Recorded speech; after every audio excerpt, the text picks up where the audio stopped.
ప్రతి ఉదయం యేసుతో ఆశీర్వాదముల సమయం. ప్రతి ఉదయం యేసుతో ఆశీర్వాదముల సమయం. రోజుకు సరిపడ జీవాహారం, రోజుకు సరిపడ జీవాహారం, ప్రతి స్థితిలోను సగు విజయం, ప్రతి స్థితిలోను సగు విజయం. ప్రతి ఉదయం యేసుతో ఆశీర్వాదముల సమయం. షలోం. ప్రభునందు ప్రేమైన వాళ్ళారా, ఈ ఉదయకాలంలో మీ అందరికీ కూడా మన రక్షకుడైన యేసు నామములో శుభములు తెలియజేసుకుంటూ నేటి వాక్య ధ్యానంలోనికి మిమ్మల్ని ఆహ్వానిస్తున్నాను. Beloved, I greet you in the precious name of our Lord Jesus this morning and I welcome you to this morning's meditation. ఈ ప్రపంచంలో అత్యధిక శాతం మంది బ్రతుకుతున్నారు కానీ జీవించడం లేదు. నా మాటలు జాగ్రత్తగా గమనించాలి. Many people in this world are surviving but they're not living. ఆ రెండింటి మధ్యన వ్యత్యాసం ఉంది. జీవించడంలోనూ బ్రతకడంలోనూ వ్యత్యాసం ఉంది. బ్రతకడం అంటే ఎలాగో పుట్టాం కాబట్టి ఇంకా జీవితకాలం అంతా ఎలాగో బ్రతకాలి కాబట్టి ఏదో ఒకటి చేసుకుంటూ బ్రతకాలి అనేటువంటి దృక్పథం కలిగి ఉండడమే బ్రతకడం. అయితే జీవించడం అనేది ఇది అరుదైనటువంటి అవకాశము.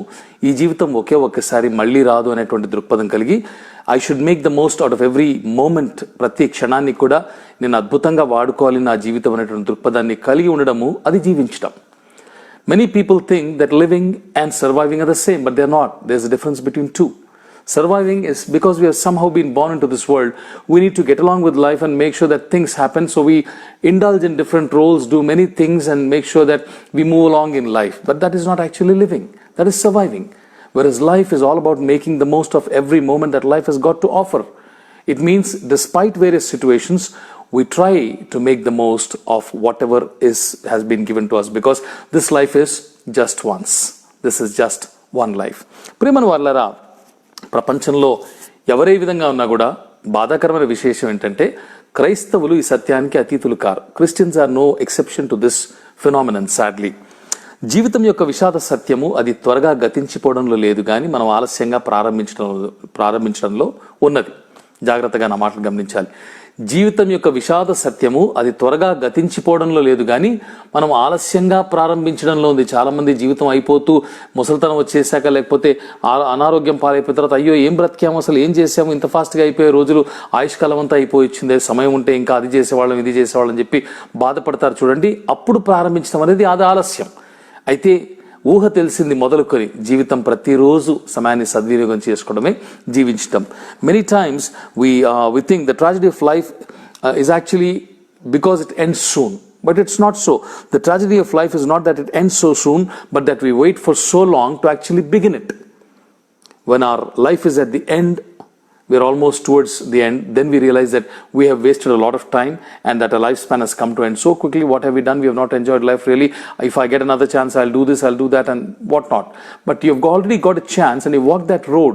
So try to make the most of every moment that you live, and that is called living. That's what exactly I'm trying to convey this morning. Life is a gift that has been offered to us so that each one of us can enjoy every moment of it. దేవుడు ఈ జీవితాన్ని మనకు ఒక బహుమానంగా ఇచ్చాడు. మనం దాన్ని అనుభవించాలని, ఆస్వాదించాలని, బ్రతికిన ప్రతి క్షణం కూడా దాని అందు ఆనందించాలని చెప్పి దేవుడు మనకి ఇచ్చాడు. దినమంతా బాధపడుతూ దుఃఖిస్తూ జీవించమని దేవుడు చెప్పలేదు. సమస్యలు ఉంటాయి, కష్టాలు ఉంటాయి, కానీ వాటన్నిటిలో కూడా సంతోషించాలని చెప్తూ ఉంటున్నాడు. The true meaning of life is living every moment, moment by moment. జీవితం యొక్క పరమార్థం ఏంటంటే ప్రతి క్షణం జీవించడంలో ఉన్నది. ఒక్కొక్క క్షణం జీవించడంలో ఉన్నది. ప్రియమైన వాళ్ళారా, చూడండి, ప్రాబ్లమ్స్, డిఫికల్టీ, ఇరుకులు ఇవన్నీ కూడా జీవితంలో బ్రతుకులో ఒక భాగం, బ్రతకడంలో ఒక భాగం. నా మాటలు గమనించాలి. కష్టాలు, సమస్యలు, ఆర్థిక ఇబ్బందులు, అప్పులు, ఇళ్లలో సమాధానం లేకపోయిన పరిస్థితి, గొడవలు, కొట్లాటలు, ఇవన్నీ కూడా బ్రతకడంలో ఒక భాగం. కానీ వాటి ప్రభావం మన జీవితం మీద ఉండటానికి వీల్లేదు. Problems, difficulties, financial problems, so many other familiar problems, societal problems, job problems, all these things are part of living, but they should not influence our life. They are part of our survival. They should not influence our life. ప్రియులారా, జీవితం ఎంత అల్పమైనదో మనకందరికీ తెలుసు. Bible గ్రంథం కూడా దాని గురించి పలు సందర్భాల్లో చెప్తుంది. యాకోబు పత్రికలో 4వ అధ్యాయంలో 14వ వచనంలోను, కీర్తనలో ఆ గ్రంథంలో 39వ అధ్యాయంలో 4వ వచనంలో, కీర్తనలు 78:39లోను, కీర్తనలు 90:10లోను, మొదటి దిన వృత్తాంతంలో 29:15లోను, ఇలాగూ చూసుకుంటూ వెళ్తే అనేకమైనటువంటి వాక్య భాగాల్లో కూడా మన జీవితం ఒక నీడ వంటిది, ఒక నిట్టూర్పు వంటిది, ఒక ఆవిరి వంటిది, నీట బొడుగు వంటిది, గడ్డి పువ్వు వంటిది అని చెప్తూ జీవితం ఎంత స్వల్పమైనదో దేవుడు వర్ణిస్తాడు అక్కడ అనేక భక్తుల ద్వారా. Beloved, we see that the Bible beautifully refers to the brevity of life through various verses that have been found in the holy book. For example, James chapter 4 verse 14, Psalms chapter 39 verse 4, Psalms chapter 78 verse 39, Psalms chapter 90 verse 10, 1 Chronicles chapter 29 verse 15, and so on. They actually tell us how fragile and how short and how dispensable our lives are. We need to understand that this life is only once and it is very short. We never know when it ends. Therefore, we need to make the most of every moment that we live. ఇది అల్పమైన జీవితం కనుక ప్రతి క్షణం మనం జీవించేటువంటి ప్రయత్నం మనం చేయాలనే విషయాన్ని గుర్తుపెట్టుకోవాలి. తెలిసి కూడా మనలో చాలా మంది ఏం చేస్తారంటే ఈ అనేకమైనటువంటి ఆలోచనల చేత ఈ విలువైన జీవిత క్షణాలను ఆందోళన, అనుమానాలు, మనస్పర్ధలు, గొడవలు, కొట్లాటలు, శత్రుత్వాలు, మానసిక ఇవన్నీ పెట్టుకొని జీవితాన్ని నరకప్రాయం చేసుకుంటూ చంపేసుకుంటూ ఉంటారు నిలువున. Despite knowing the brevity of life and the fragility of life, people, even though they know that it's only for a fleeting moment that we live on this earth, we pass by, they unnecessarily burden themselves with different kinds of problems, thoughts, mental issues and familial issues and so many things, and they ruin their beautiful lives. ప్రియమైన వారలారా, 2-3 మాటలు నేను మీకు చెప్పి ముగించేస్తాను. ఫిలిప్పీయులకు రాసిన పత్రికలో 4వ అధ్యాయంలో 4-7 వచనాల్లో మనం చూసినట్లయితే పౌలు ఏమని రాస్తాడంటే, ఎల్లప్పుడూ ప్రభునందు ఆనందించుడి, మరలా చెప్పుదును ఆనందించుడి. ఎవరందు? ప్రభునందు. మీ సహనమును సకల జనములకు తెలియనీయుడి, ప్రభువు సమీపంగా ఉన్నాడు. దేనిని గూర్చి చింతపడకుడి గాని ప్రతి విషయములోనూ ప్రార్థన విజ్ఞాపనముల చేత కృతజ్ఞతాపూర్వకముగా మీ విన్నపములు దేవునికి తెలియచేయుడి. అప్పుడు సమస్త జ్ఞానమునకు మించిన దేవుని సమాధానము యేసుక్రీస్తు వలన మీ హృదయములకును మీ తలంపులకును కావలియుండును అంటున్నాడు. Paul writes in Philippians chapter 4 verse 4-7, rejoice in the Lord always. Again I will say rejoice. Let your reasonableness be known to everyone. The Lord is at hand.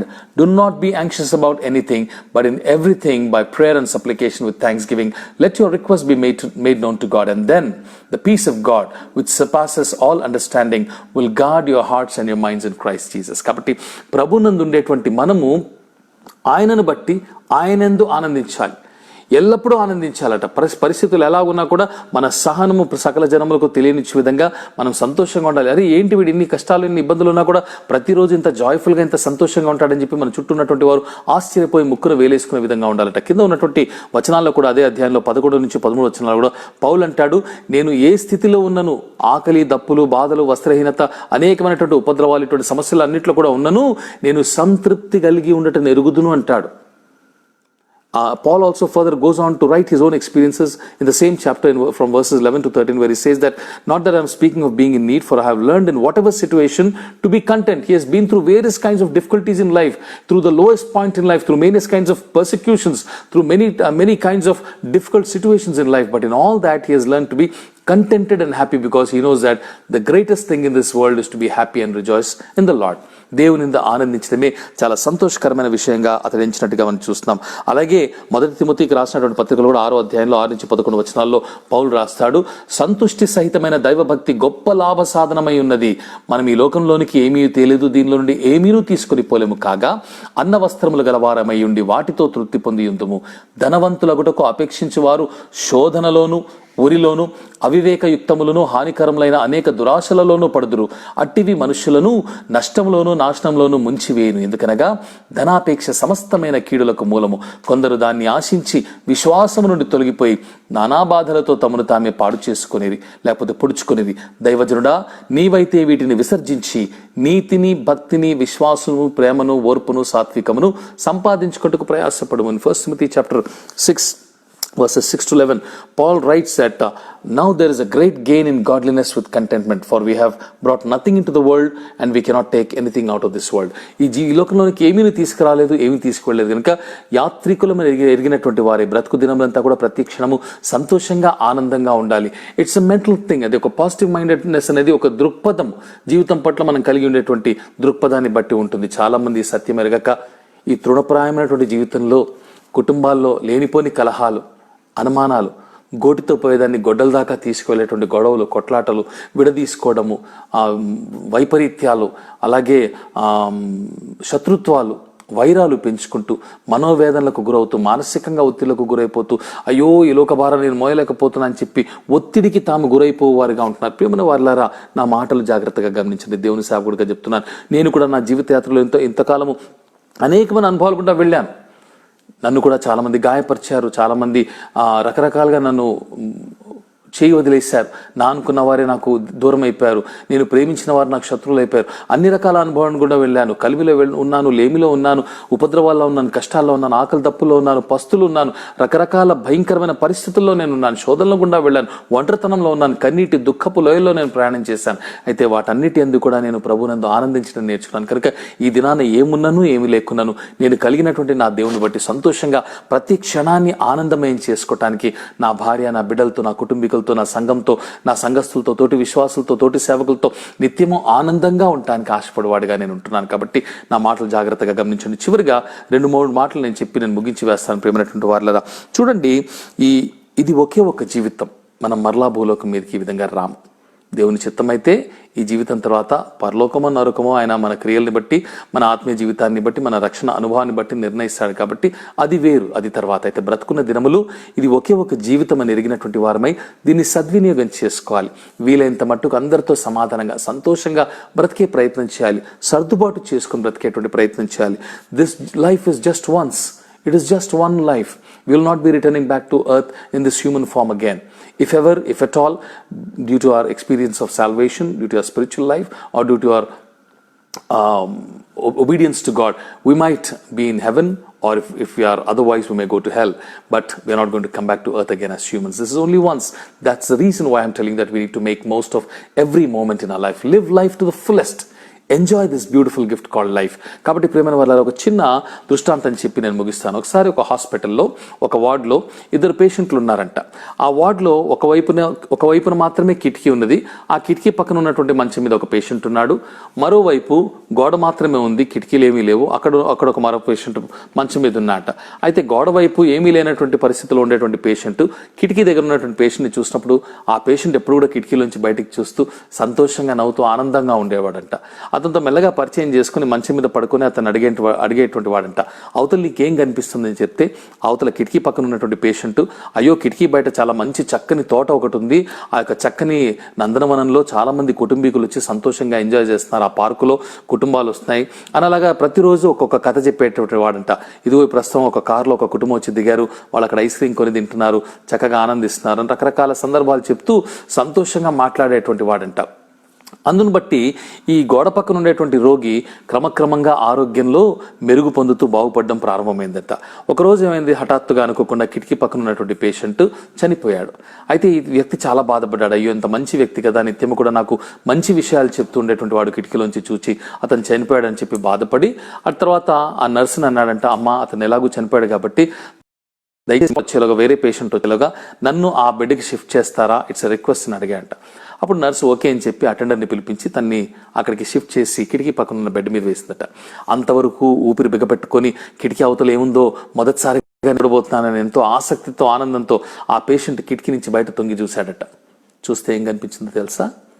ఆ ఆసుపత్రి లేకపోతే హాస్పిటల్ యొక్క ప్రహరీ గోడ ఉంటుంది చూసారా, ఎత్తైన తెల్ల గోడ తప్ప మరి ఏమీ కనిపించట్లేదంట. బయట ప్రపంచం ఏమీ కనిపించట్లేదు, కేవలం ఒక గోడ మాత్రం ఉందట. అరే ఇదేంటి అనుకున్నాడంట. అప్పుడు అర్థమైందంట, ఆ కిటికీ పక్కన ఉన్నటువంటి పేషెంట్ ఇంతకాలము ఆ తెల్లని గోడ తప్ప ఏమీ లేకున్నా కూడా తన దృక్పథాన్ని బట్టి మంచి విషయాల్ని చూసేటువంటి అలవాటులోకి వచ్చాడు. అతడు చనిపోతాడని తెలిసి కూడా ప్రతి క్షణం జీవించాడు. ఎంత గొప్ప వ్యక్తి! తాను జీవించడం మాత్రమే కాదు కానీ తనకున్న పాజిటివ్ దృక్పథాన్ని బట్టి నన్ను కూడా బ్రతికింపజేశాడు, జీవింపజేశాడని చాలా సంతోషపడి ఆనాటి నుంచి తను కూడా అలా అలవర్చుకున్నాడంట. ప్రియులారా, మన జీవితంలో బ్లాంక్ వాల్స్ ఉండొచ్చు, తెల్లని గోడలు మాత్రమే కనిపించవచ్చు, ఎటు పోలేని పరిస్థితి కనిపించవచ్చు. అయితే క్రీస్తునందు ఉన్నటువంటి దేవుని బిడ్డలు మంచి దృక్పథం కలిగినటువంటి వారే, పాజిటివ్ దృక్పథం కలిగినటువంటి వారే. వారు చూచినప్పుడు ఆ తెల్లని గోడలో కూడా రంగురంగుల ప్రపంచాన్ని చూడగలరు, అందమైనటువంటి వాటిని చూడగలరు. దేవుడు ఆ విధంగా చూచి ఈ తృణప్రాయమైన జీవితాన్ని నిత్యము కూడా ఆయన యందు ఆనందమయంగా చేసుకోవటానికి మనకు తగిన జ్ఞానమును, సహాయం అనుగ్రహించును గాక. ఆమెన్. రండి కలిసి ప్రార్థన చేసుకుందాం. ప్రేమగల మా ప్రియ పరలోకపు తండ్రి, దయగల మా ప్రభువా, మీ శక్తిగల నామాన్ని స్తుతించి కొనియాడి మహింపరుస్తుంటున్నాం.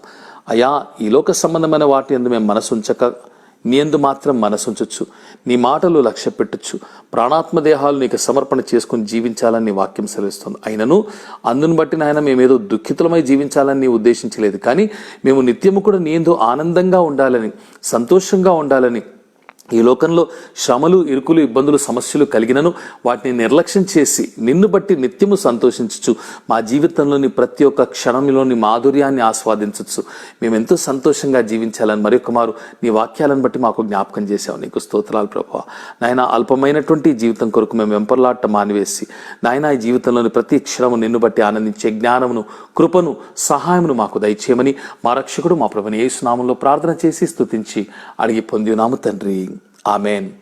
ప్రభు మిమ్మల్ని బహుగా దీవించి ఆశీర్వదించి మీ జీవితంలోని ప్రతి ఒక్క సంతోషంగా, ఆనందంగా ఆస్వాదించుచు జీవించే కృపను దయచేయునుగాక. షలోం. ప్రతి ఉదయం యేసుతో ఆశీర్వాదముల సమయం.